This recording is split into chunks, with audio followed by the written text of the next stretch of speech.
നിയമസഭ പാസാക്കിയ ബില്ലുകളിന്മേൽ ഗവർണർക്ക് വീറ്റോ അധികാരമില്ലെന്ന സുപ്രധാന വിധിയുമായി സുപ്രീം കോടതി. ബില്ല് പിടിച്ചുവെക്കുന്ന ഗവർണറുടെ നടപടി നിയമവിരുദ്ധമാണെന്ന് കോടതി ചൂണ്ടിക്കാട്ടി. നിയമസഭ പാസാക്കിയ ബില്ലുകൾ പിടിച്ചുവെക്കുന്ന അവകാശം ഗവർണർമാർക്കില്ലെന്നും കോടതി പ്രതിപാദിക്കുന്ന കാലയളവിൽ ബില്ലുകൾ പാസാക്കണമെന്നും കോടതിയുടെ നിർദ്ദേശം.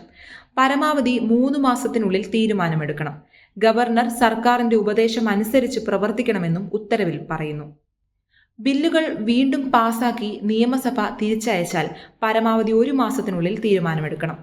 ബില്ല് തടഞ്ഞുവെക്കുകയോ രാഷ്ട്രപതിക്ക് അയക്കാനായോ തീരുമാനിക്കുകയാണെങ്കിൽ 1 മാസത്തിനകം ഗവർണർ നടപടി സ്വീകരിക്കണം.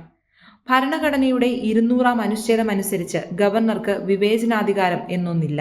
സംസ്ഥാന സർക്കാരിന്റെ ഉപദേശത്തിനനുസരിച്ചാകണം ഗവർണർ പ്രവർത്തിക്കേണ്ടതെന്നും കോടതി ചൂണ്ടിക്കാട്ടി. തമിഴ്നാട് നിയമസഭ പാസാക്കിയ ബില്ലുകൾ തടഞ്ഞുവെച്ച ഗവർണർ RN രവിയുടെ നടപടിക്കെതിരെയാണ് സുപ്രീം കോടതിയുടെ സുപ്രധാന വിധി.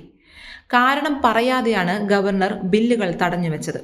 ബില്ലുകൾ തിരിച്ചയക്കുന്നതിന്റെ കാരണം ഗവർണർ പറയാതെ എങ്ങനെ സർക്കാരിന് മനസ്സിലാകുമെന്നും കോടതി മുൻപ് ചോദിച്ചിരുന്നു.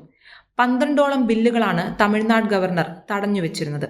ഇതിൽ ചില ബില്ലുകൾ സഭയിലേക്ക് തിരിച്ചയക്കുകയും ചെയ്തിരുന്നു. എന്നാൽ ഈ നടപടിയുടെ കാരണമോ തിരുത്തലുകളോ പങ്കുവയ്ക്കാൻ ഗവർണർ തയ്യാറായിരുന്നില്ല. ഈ നടപടിയെയാണ് സുപ്രീം കോടതി കടുത്ത ഭാഷയിൽ വിമർശിച്ചത്. സംസ്ഥാനം ഭരിക്കേണ്ടത് ഗവർണർ അല്ലെന്നാണ് വിധിയോടൊപ്പം കോടതി വ്യക്തമാക്കിയത്. ഗവർണർക്ക് വിവേചനാധികാരമില്ലെന്നത് മനസ്സിലാക്കണമെന്നും ബില്ലുകൾ തടഞ്ഞുവെച്ച് അതിനു മുകളിൽ ഗവർണർ അടയിരിക്കാനാവില്ല എന്നും കോടതി ചൂണ്ടിക്കാട്ടി.